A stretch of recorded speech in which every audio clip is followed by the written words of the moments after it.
Today's episode of Palmetto Primetime is proudly sponsored by the Ford and Ford Group, where you can find all of your nonprofit, legislative, and campaign needs. For information, visit their website at fordandfordgroup.com. Again, that's fordandfordgroup.com. Hi, I'm Sarah A. Ford. I am a lifelong South Carolinian, and I serve as the legal director at the South Carolina Victim Assistance Network, where I lead a team of attorneys and advocates where we work to serve South Carolina's crime victims. I'm a former public defender and prosecutor where I focused on crimes against women and children. I am passionate about victims' rights and giving victims a voice. Hi, I'm Mandy Powers Norrell. I've practiced law for 25 years now. I work with my husband, Mitch, in our law firm, Norrell and Powers Norrell in Lancaster, where I practice in personal injury and bankruptcy, and he practices in domestic relations and Social Security disability. I am a four-term former member of the South Carolina House of Representatives and was the 2018 candidate for Lieutenant Governor on the Democratic side for South Carolina. Welcome to Palmetto Primetime, where we talk about law, crime, and social justice issues. Palmetto Primetime is created by us, Sarah A. Ford and Mandy Powers Norrell, and is produced by Zeke Stevenson. We're so excited to introduce today's guest. We have for you Bryan Stirling, who is the director of the South Carolina Department of Corrections. And we got into so many wonderful topics with Bryan. He's so passionate about what he does, and you'll get to hear about what happens to a person after they're sentenced. You know, we watch a trial and then we hear the sentencing, and they're taken away by the bailiffs, and we don't quite know where they go or what happens to them after that. He walks us through that. He walks us through a day in the life of an inmate in the Department of Corrections, the way that they live, the barter economy, the way they communicate with their family members and friends. And what were some of the other things that he talked about, Sarah? We learned a lot about the programming that's available for inmates at the South Carolina Department of Corrections. Really tremendous things that they're doing to rehabilitate inmates for when they are released into society. We heard a little bit about it's really a new program, or I guess it's a new tablet system that they use, not only for entertainment, but communication, and how they structure that for inmates. I'll tell you, as someone who has been working in the system for over 15 years, it was absolutely fascinating to hear that piece that you often just don't know what happens. What exactly is it like? And Director Stirling did a really great job of taking us from that moment where someone is taken into custody until they are placed and beyond. So I'm excited for everybody to hear it. I am too. I think you're going to love him. He loves his job. He's so passionate. We love people that love what they do, and y'all will agree, I'm sure, that Bryan Stirling absolutely loves what he does as the director of the South Carolina Department of Corrections. Hope y'all enjoyed this episode. Hear from him. Dostoevsky said that if you want to know the level of civility in a society, look at their prisons. Our guest today is the director of the South Carolina Department of Corrections, Bryan Stirling.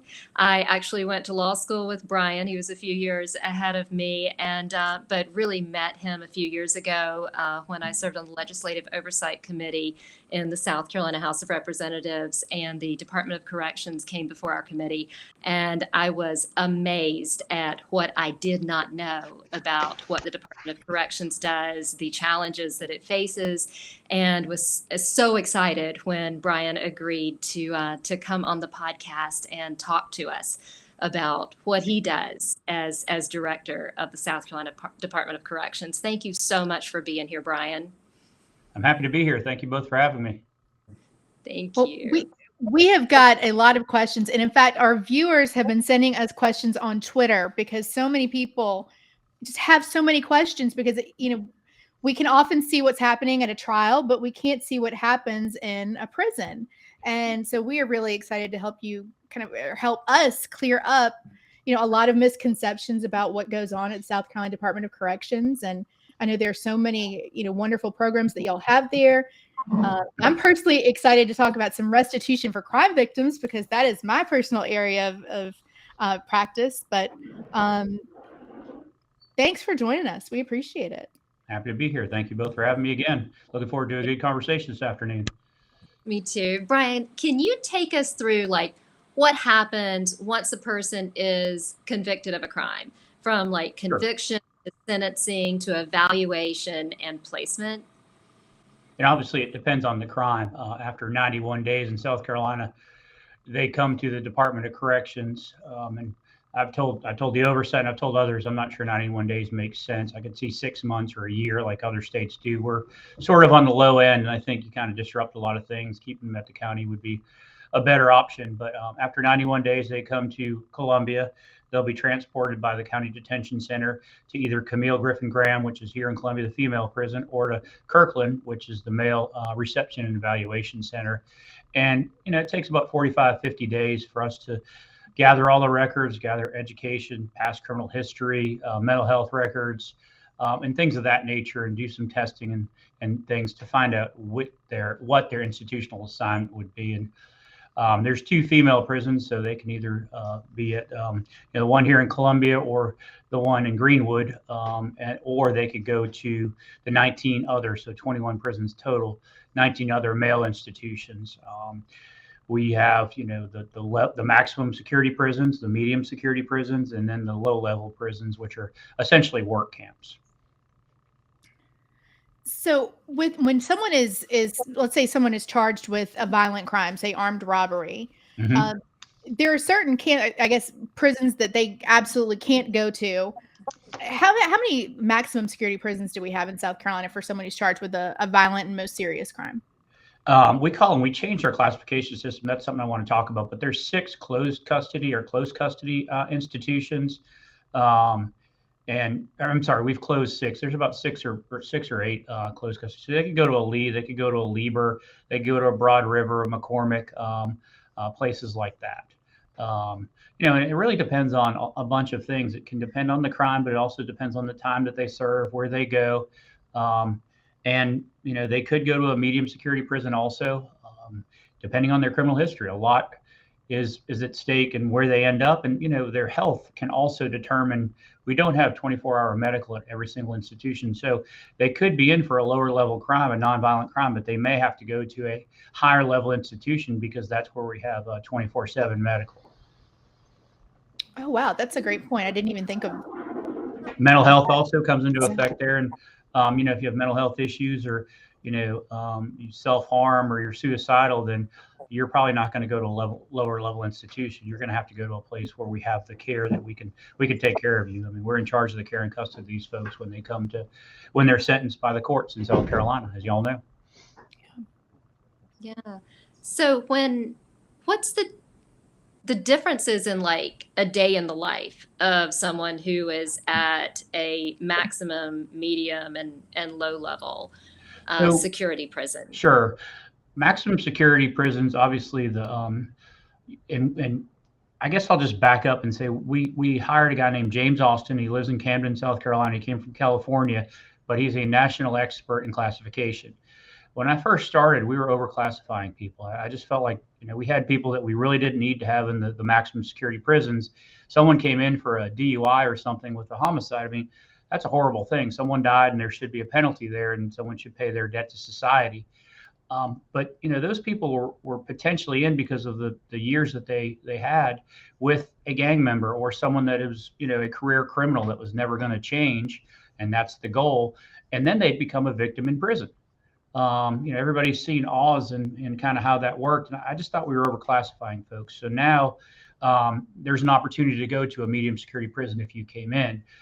And there's also a opportunity to progress down. So you can progress down, or you can progress up. Say you started at a Lee for whatever crime you were sentenced to. And your time started dwindling down a little bit, but you also showed that you can be disciplinary free. You're in class, you're participating, you're mentoring, you're doing the right things. You can go to a medium security prison. And essentially, to me, the medium, a Kershaw, for example, it's got 2 fences. It looks like a maximum security prison. It's just as safe. Staffing numbers are there, but it's a different type of inmate that you're in with. So the goal is, and we've seen some benefit from this with reduced violence and things of that nature. The goal is to progress down, and hopefully you can get to a level 1 where you can go and work and kind of be a work camp. Now, there are some people, sex crimes and things of that nature, that will never make it to a level 1.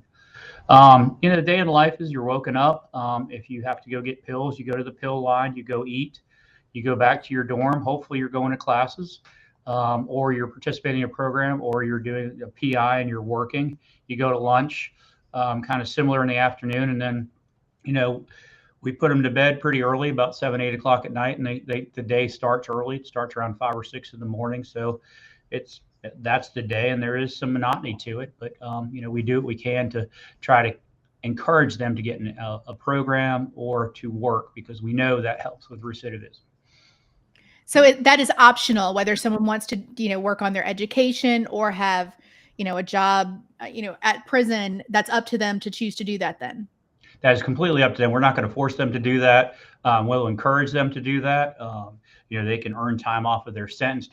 Right. Some, if there's 85%ers, they can earn, up to 15% off. Some can earn more. If you work, there's credits for that also. So there's all types of credits that, Mandy knows this in the legislature. The legislature passes to allow people to earn time down.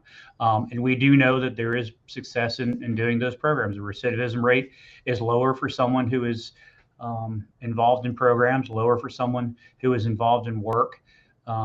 The average education of someone that comes to SCDC is 10th grade. So there's clearly a cause and effect there. So if you can get your GED, your high school diploma, we know that your chances of going out and being successful and not coming back to prison are a lot higher than if you just decided to sit around in your cell and not do a thing and, watch TV all day and eat 3 meals a day and continue, frankly, part of it is continuing what you did on the outside, which is, continue your criminal ways. And unfortunately, because of cell phones, which I'm sure we'll talk about, they can continue to do that. Can you tell us a little bit more about the programs? We've kind of talked about the educational programs, but the different options that inmates may have while they're at SCDC? Sure. At Evans Correctional, for example, we've got Northeast Tech in there. It's kind of a test with the Pell Grants to see how that's going. And, I've attended several graduations, and we have a program with the college down near Orangeburg that's going well. We have something that John Osment started with Columbia International University, where people can get 2 or now 4-year degrees where they go into the ministry, and that's at no cost. That is purely all donations. One of the things, the conversations I've had with the technical schools, college is great, and it serves some people well, but for others, I think a technical degree just can go so much further for them. They can start their own business. And I had a plumber come to my house one time, and I had a stopped up drain. And he came in, he poured something down the drain, and he handed me a bill. And I was in private practice at the time, so y'all appreciate this. I saw the bill, and I said, well, that's more than I charge an hour. And he said, yeah, I used to be a lawyer too. I know it's true. I mean, so, and if y'all are old enough to remember Three's Company, somebody ordered some wine, and Jack Tripper at the bistro said, the only people that can afford that wine are doctors, lawyers, plumbers, and foreign car mechanics. So there is and he was right. I mean, you think about it, if you go get your car taken care of, if you have a foreign car, it's quite expensive. Or even, but plumbing, brick mason, I mean, Sarah, you name it, we have it. And if there's an industry out there that's looking to train for a specific thing, we will train. So I look at the papers and I see what's going on. The port's expanding. We have more people coming in. We've got Scout now. We've got Boeing. We've got BMW. We've got Volvo. Now, some of those large companies may or may not hire. Some do. I'm not going to say which ones, but their subcontractors definitely do. So, I mean, we have an officer that comes in and she teaches warehousing. So we have forklifts at Manning Correctional where, she teaches folks how to drive a forklift. We do safe serve. I mean, people that serve food, we certify on that. So, it's good to hear from folks who have hired these people. They really, thrive on their second chances. I was at a local superstore, a Costco here in Columbia, and I was leaving, and some lady yelled my name, and I never know how to take that, if it's going to be a good interaction or a bad interaction. And she said, I left SCDC 3 years ago. I saw your picture every day, and here I am. Thank you very much. You taught me how to, not me personally, but your programs helped me get this job. I've been here for several years, and I'm moving on up. And she was working in customer service, and she was just so happy and so proud of what she'd done and what she'd learned. So, I mean, there's just, I could spend all afternoon talking about the programs. The biggest thing, we can have all the programs in the world, and if the companies aren't willing to hire folks, then they won't work. But companies are willing to hire. I always, whenever I speak to Rotary clubs, I call it the rubber chicken circuit. I say, if you own a company, please give someone a second chance. There's reasons to do it. And Wow. part of the thing that we have to do is get funding from the legislature. This doesn't happen for free. So my first conversation with Governor Haley, I was her chief of staff. She brought me in and said, I want you to run the Department of Corrections. Judge Byers was sick and he was retiring. And I said, please, whatever I did to make you mad, please give me a second to apologize. Because I knew as chief of staff what a difficult job it could be. She said, Bryan, these people are getting out. They need to be better than when they got in. And I quickly realized that 85% of the folks that come into the Department of Corrections go out within 5 years, and 90% are out within under 10. So, wow. I gave a speech one time. I got a national award on something, and I was talking about what we're doing and this, that, and the other. And somebody came up and said, my son was killed. You never mentioned the victims. I said, my entire speech was about the victims. He said, what do you mean? I said, look, if we can rehabilitate these folks and we can give them not just a job, but a career, connect them with their family. 33 to 35% of the folks that come in have mental health issues. That's a whole nother topic of discussion. If we can stabilize them and give them the soft handoff to the community, find them housing, find them transportation, get them that identification, and safely transition them, then that's less victims. So we're going to take a quick break and we will be right back. Are you interested in supporting Palmetto Primetime? Consider buying us a coffee at buymeacoffee.com/Palm Primetime. Again, that's buymeacoffee.com/Palm Primetime. Make sure to like and subscribe wherever you listen to podcasts, as well as on YouTube. And make sure you follow us on Twitter and Instagram at Palm Primetime. Again, that's at Palm Primetime. Well, we're back from a quick break. We have been talking with the director of the South Carolina Department of Corrections, Bryan Stirling.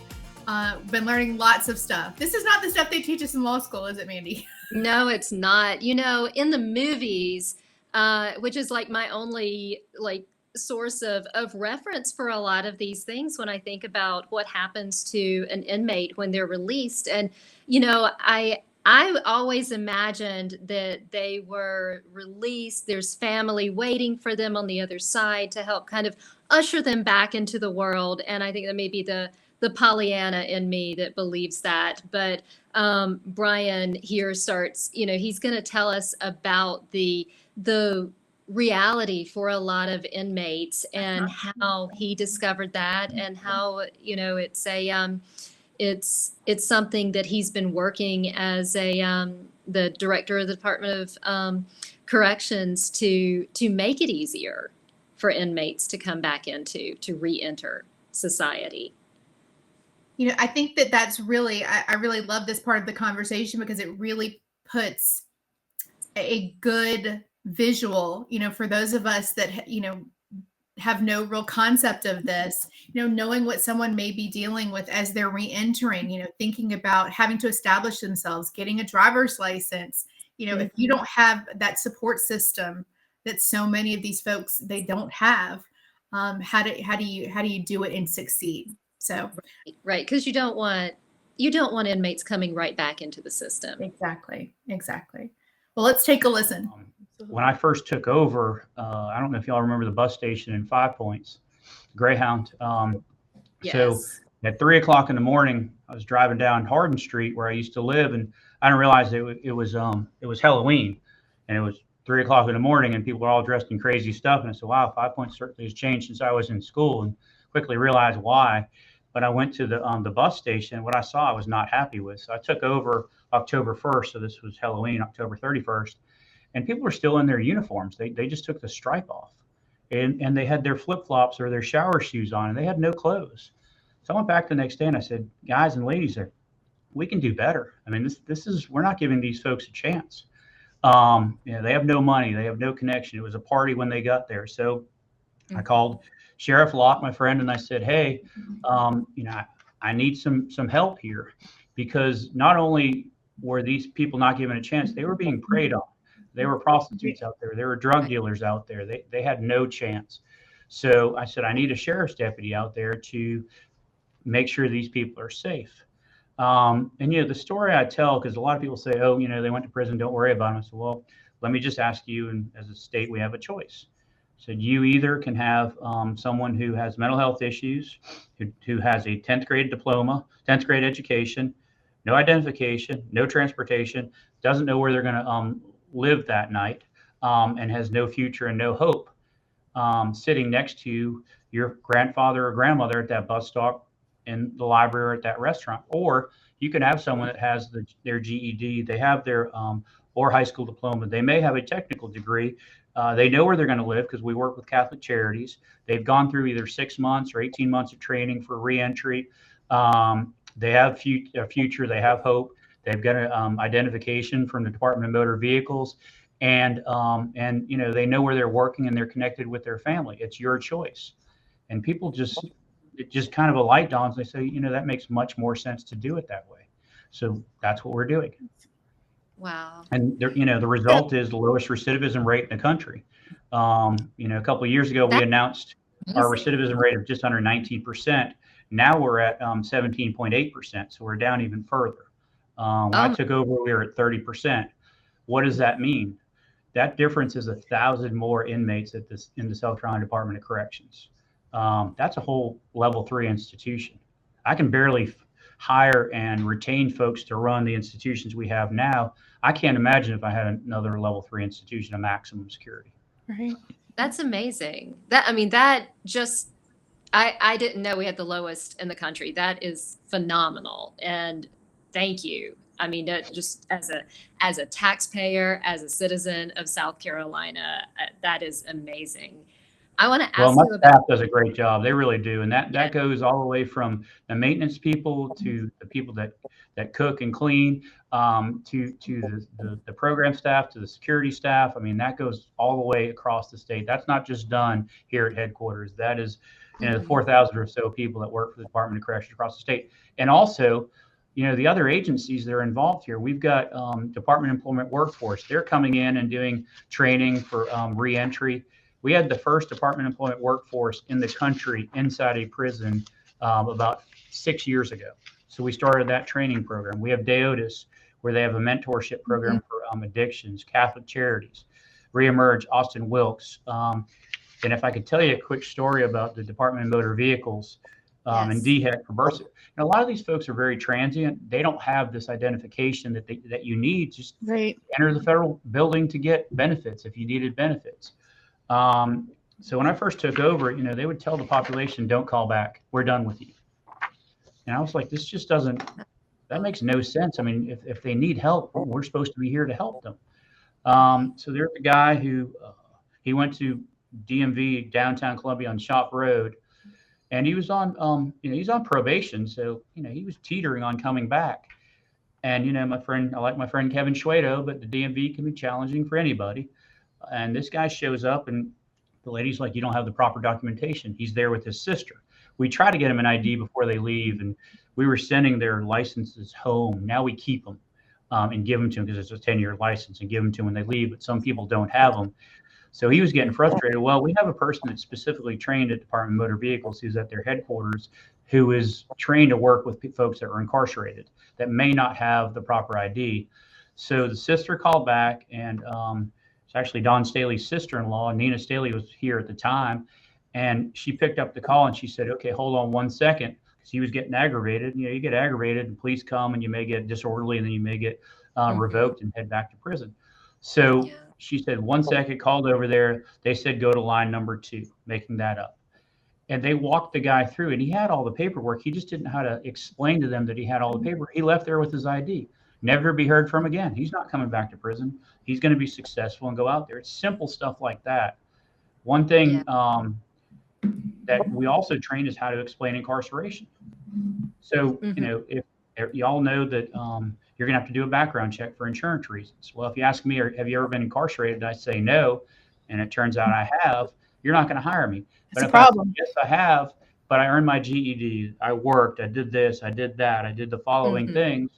I've changed my life. I made a bad decision when I was younger. You're likely to hire me. So Yeah. simple. I mean, it's not rocket science. Yeah. Lord knows I So can do it if is it it was. competitive, these programs? Do the inmates have to compete or apply, or can anybody join the training or the educational programs? So some of them you do have to apply for, and it just kind of varies. Like we've got character dorms where people sign a contract. I'm not going to deal in contraband. I'm going to behave. I'm not going to fight. I'm going to keep my room clean. And we've got character dorms. We actually have Allendale Correctional, which was back in the day a very infamous prison back in the 70s or 80s, I think, where it's an entire character institution. Where people, you go in there, it's very clean, it's very sanitary, and it's very safe. So it really depends on the program. Education, things of that nature, you can do. If it's higher education, you do need to apply. Well, let's turn to, we kind of already touched on, a day in the life, so to speak, but, can we talk about what sort of communication privileges, obviously not cell phones and cells, but, communication privileges, access to newspapers, the internet, what do inmates have access to on a regular basis? So if they're disciplinary free, and one of the things we have is, I'll back up. When I first took over, there were phones on the wall. Anybody that's ever been in prison sees the wall phones. Right. Well, the guy would be sitting there talking to his wife or whatever. And, if you're in prison for several years, things are going to come up. Family members will get sick. There'll be children that will need to be disciplined and things of that nature. Well, you're on that wall phone. You kind of have to be the tough guy or a tough woman. And that doesn't go well for a conversation with, the person that's behind, that's dealing with all the issues without you there. So if it's a guy, the language is kind of rough and I'll deal with you later and this, that, and the other. Well, someone approached us about tablets, and I was very leery of tablets, but now they have tablets, which basically takes the wall phone and puts it in their, and it works on the internet, which is safeguarded so they can't break through, puts it in their hand and their cell.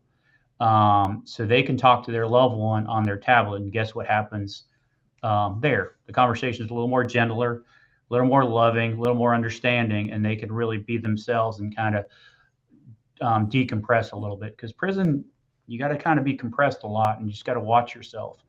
The other thing is that the gangs were using to make money. They'll make money any way they can. They were charging a fee to use those phones on the wall. Yeah.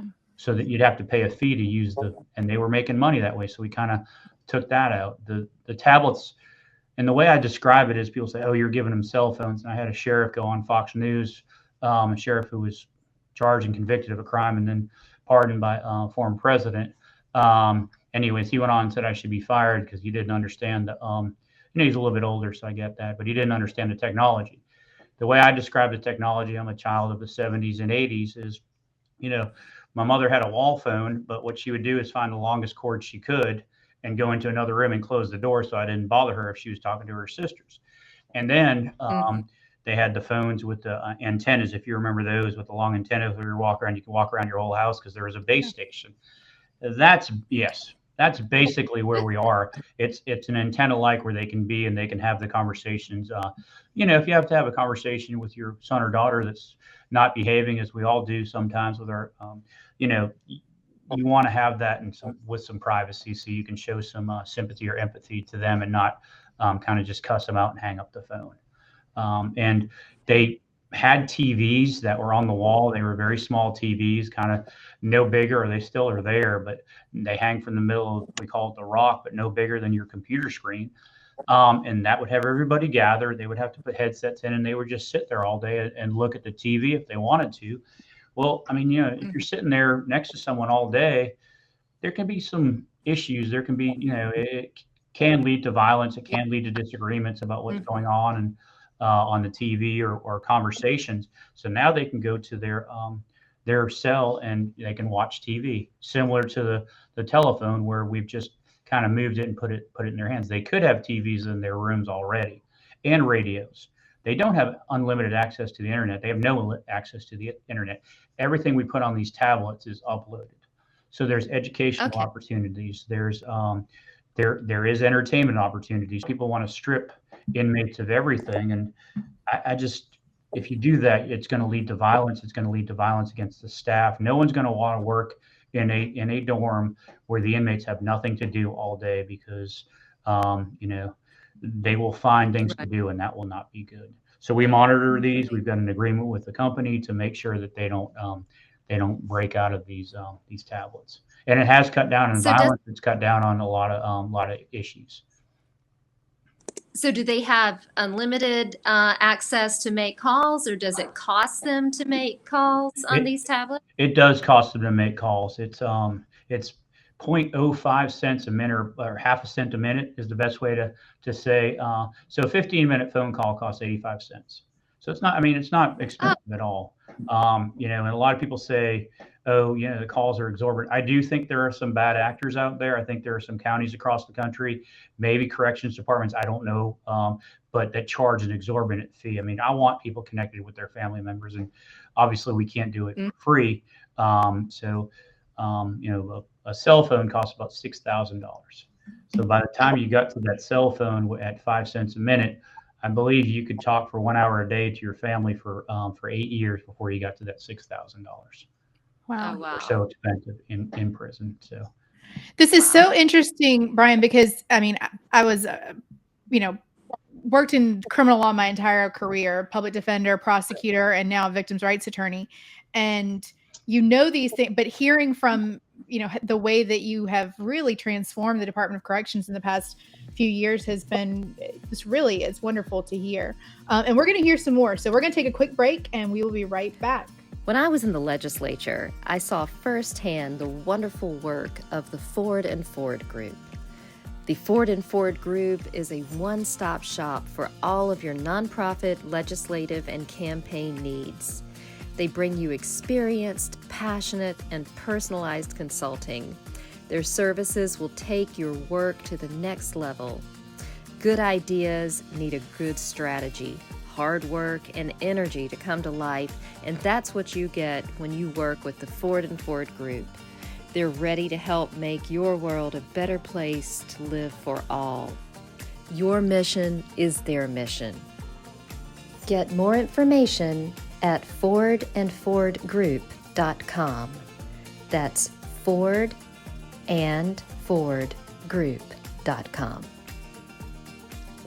Welcome back. And we're here with the director of the South Carolina Department of Corrections, Bryan Stirling. And we've been talking about sort of the way that life goes day to day in the prisons in South Carolina.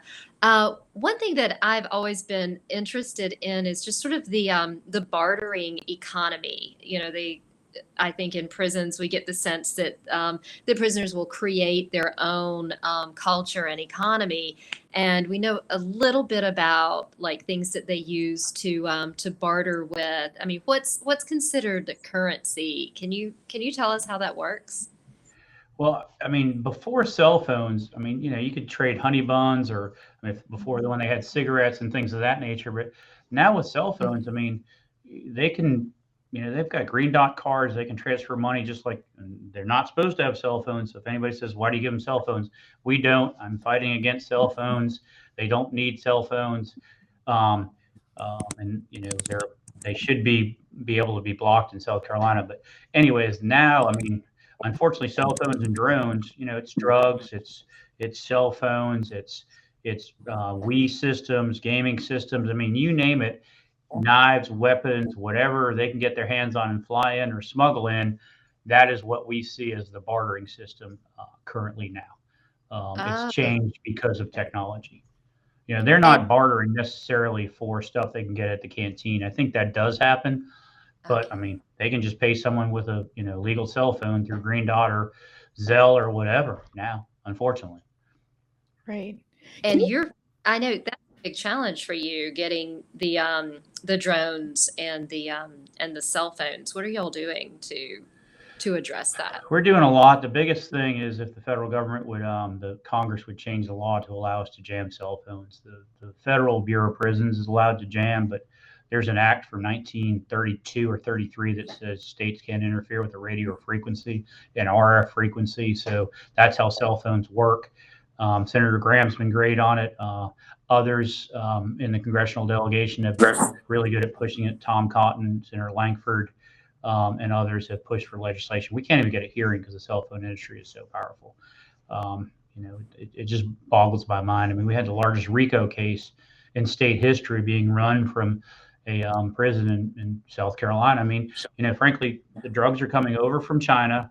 They're going through Mexico. The Mexican gangs are using their connections here for folks who have been on the street dealing drugs and ruining, our children's lives, ruining our cities and creating violence.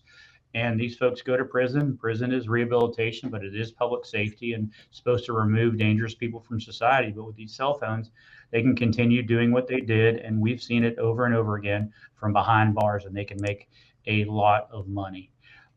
So in the drones, we've got technology out there. We're trying to find where the drones are, find where the operators are, and work with local law enforcement to arrest these folks and charge them with a crime. I sent a tweet out about a year and a half or 2 years ago because someone got a drone caught in the wire at Lee Correctional. I said, hey, if you're missing a drone and some contraband at Lee Correctional, please come and retrieve it. And that was on a Friday. Darn if they didn't come back on a Monday and get arrested looking for it. Oh my God. Yeah, they did. And I sent the tweet out again saying they came back. And we found them. So we're working with the sheriffs. We're working with others. We have people that tell us from time to time when things are going to happen. But if we could jam these cell phones, or the other option, the FCC has something. If you type in your phone *#06#, a number will come up. So, Sarah, Mandy, the number you use is actually not the number that they use to make phone calls. It's actually an international mobile identifier number, equipment identifier number that they use. Oh. And so I don't know if you have your phone in front of you, but if you type *#06#, you'll see device info. Oh my God. That is actually kind of how the cell phone, they make payments and things of that nature. So we're looking, the FCC in meetings with the cell phone industry and us has proposed a thing where we'd be able to identify that number and add it to the stolen phone database where they would deny service to that number. But this is what the FCC has proposed. I think this can work. If we could identify the number, we could shut it down because supply and demand. If the phone costs $6,000, well, if the phone's turned off, it may cost $8. Next time, it may cost $10. And why does that matter? Well, that matters for public safety. I mean, there's a guy named Jared Johns who was an Army veteran in Greenville, South Carolina, and he was scammed. He got phone calls from text messages, send me naked pictures, and the rest, and then gets a phone call saying, hey, we know where you work, we know this, that, and the other about you and your family. If you don't send money to us, we're going to release this information. And call the police because I am Susie's dad. Susie's 15 years old, and you sent a naked picture to a 15-year-old. He immediately killed himself. And why do we know that? Because we know when his Apple Watch, when he received the phone call, and we know when his heart stopped. 2 months later, I got a phone call from the family saying, hey, this happened from inmates at Lee Correctional. And I said, we'll look into it. Wow. And I was surprised, but it did. And they were charged and arrested. And, they've been convicted of that murder. There's other things out there that we see all the time with this type of thing going on. So outside safety, but also inside safety, prison safety, because just say in the old days, for what you're talking about, moving stuff around, if I owed some money, drug debt, and say you moved me to another prison across the state, well, they couldn't get you. Now they can, because all they have to do is make one phone call and they can reach you. So it's prison safety also. Absolutely. Wow. Is this mostly, you kind of alluded earlier to gangs, and, I think a lot of people, you think prison, you think gangs are running prisons. Can you talk a little bit about that and how that, obviously with running contraband and, drugs, cell phones, all of that in South Carolina prisons, how that works, how that looks? Sure. I mean, the gangs are, they're very powerful. They use violence and intimidation. They use the cell phones to reach people. They still make money coming to prisons. They can run their operation from behind a prison wall, their outside operation. I mean, I think we saw the pharma dude who was still running his operation in the federal prison.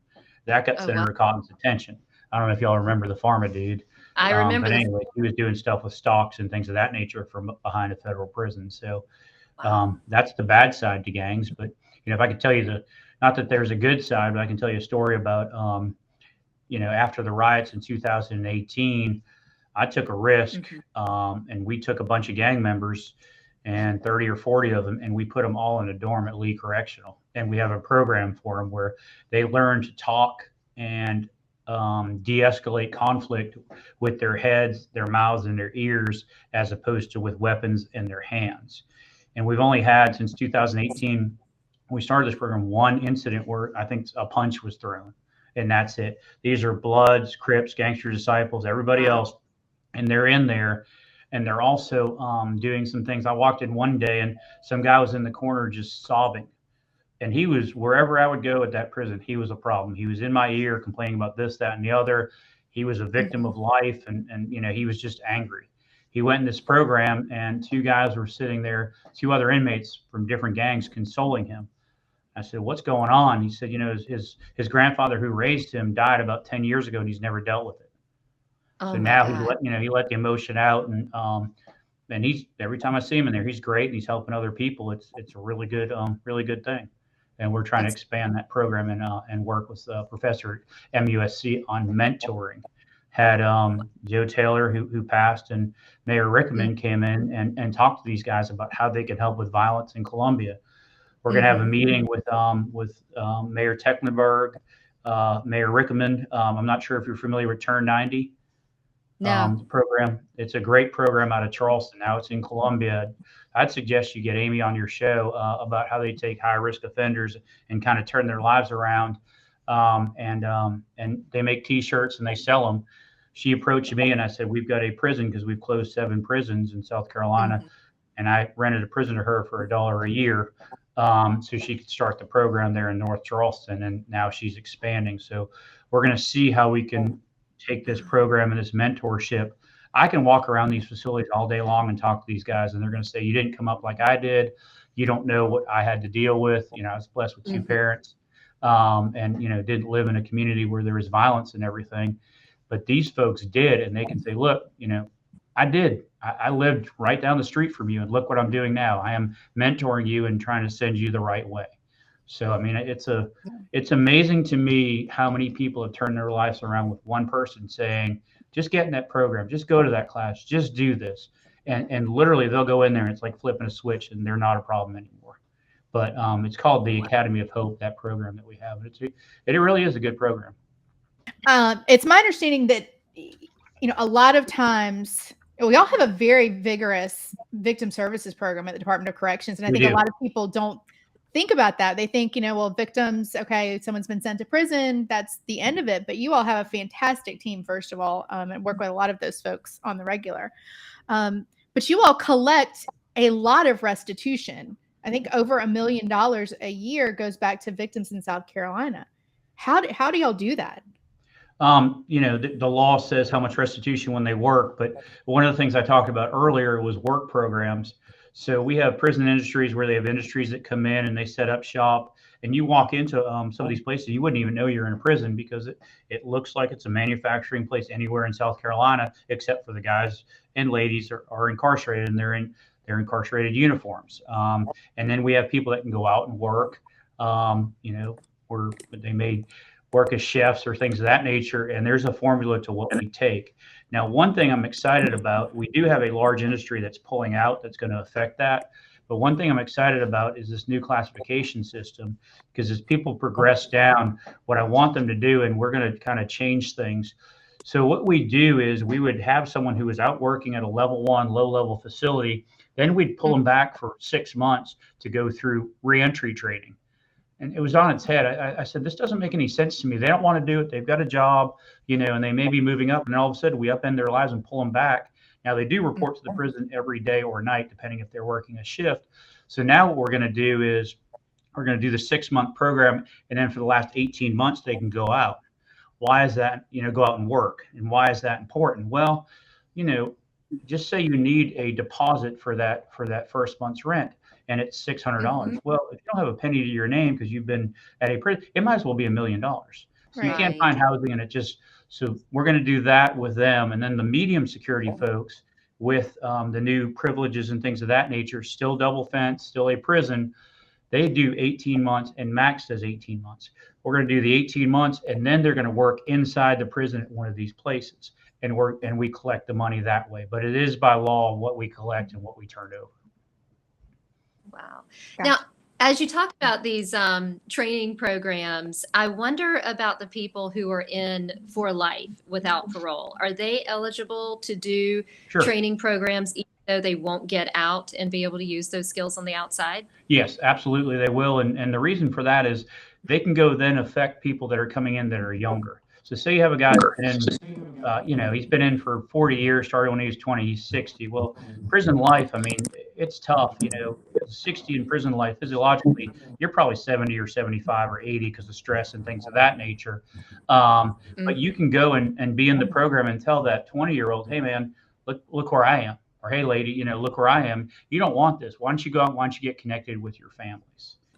One thing that we hear about is people who have charges that might be federal, might be state, that they would really prefer to do federal time because there's a sense that federal time is easy and state time is hard or even dangerous. Is that an accurate comparison, or is that just mythology? I think it depends on the crime. So, for example, Bernie Madoff, he was at Butner, North Carolina. It's a prison camp there with other people who, the Wall Street types or things of that nature. They're not the gang members. But if you go to Supermax out in Colorado, I mean, you're with the terrorists, the gang members, the serial killers, all those folks. So I just think it depends on the crime that you've done. I don't know if you saw, but Bernie Madoff cornered the hot chocolate market at that prison. Yeah. And raised the prices, which he could do that there at Butner, but I don't think he could do that at Supermax in Colorado. So I really do think it depends on the facility that you're at. They do have greater resources, which means greater staffing. But I just think it depends on the facility that you're at. Like, for example, if you're at Allendale Correctional, that's not a bad place to, it's a safer place to do your time because there's other people there. It's cleaner and there's not violence and things of that nature. If you're at a Lee or a Broad River or a McCormick or something like that, then it's completely different. So it depends on the crime and where you're located. Kind of on that same note, I wanted to ask you about when someone is put in solitary confinement. What does that look like in a South Carolina prison? I mean, I think we've all got these prison movies in our head that it's, you're locked up 23 hours a day, and it's, very, very rigid, as it should be. But what does that look like at SCDC? Well, you described it perfectly. You are locked up 23 hours a day. You're allowed out with staffing 1 hour a day for rec. You're served your meals in there, and things of that nature. You can, have a tablet and communicate in there, depending on your disciplinary status. But you are severely restricted. Now, when I took over, we had about 1,800 folks in solitary. And solitary is very, very, as I've just described, I mean, labor intensive. Healthcare would have to be delivered to you to a certain extent there. Food, anything else would be delivered to you there.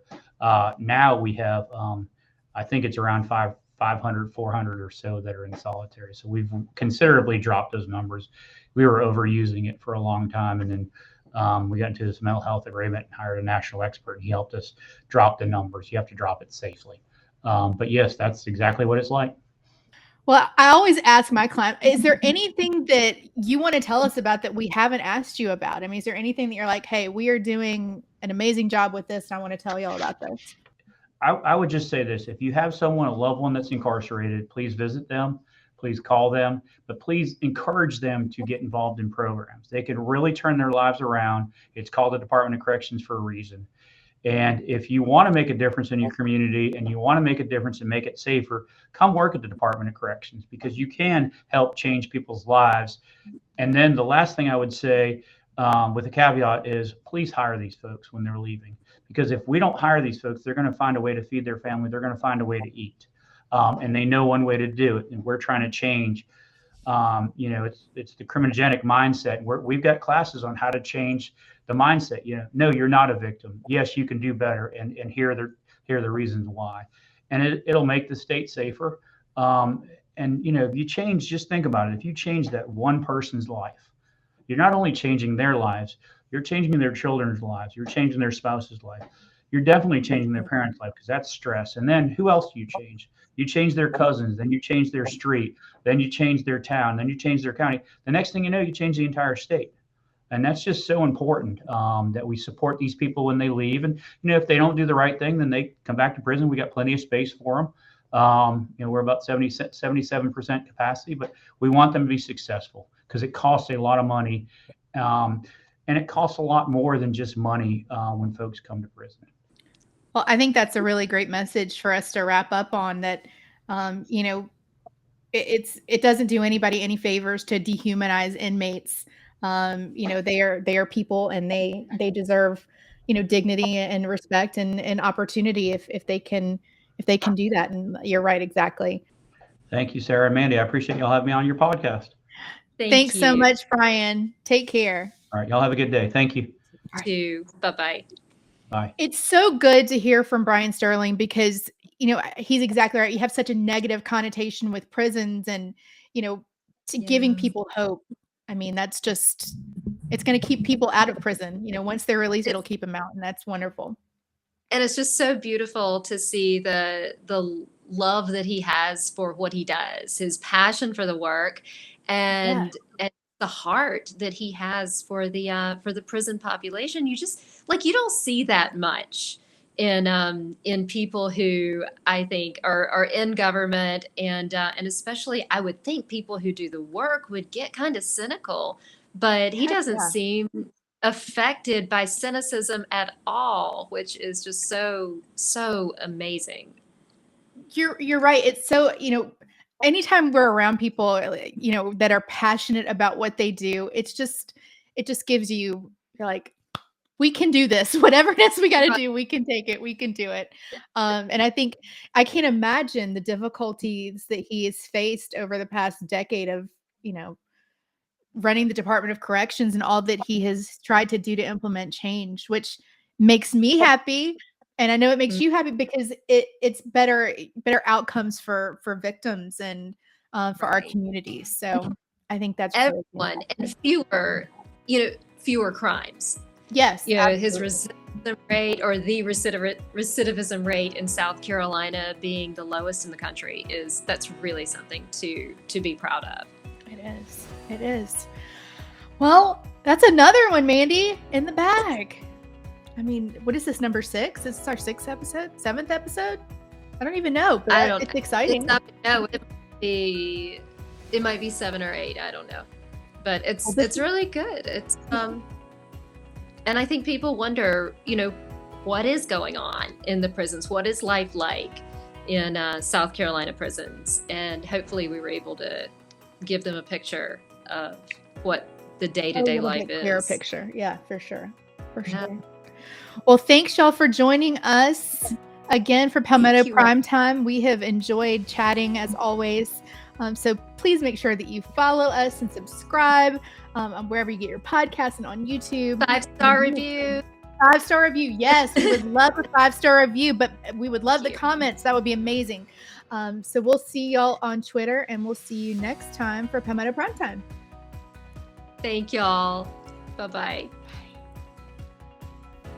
And a big thank you to Ford and Ford Group, who made today's episode possible.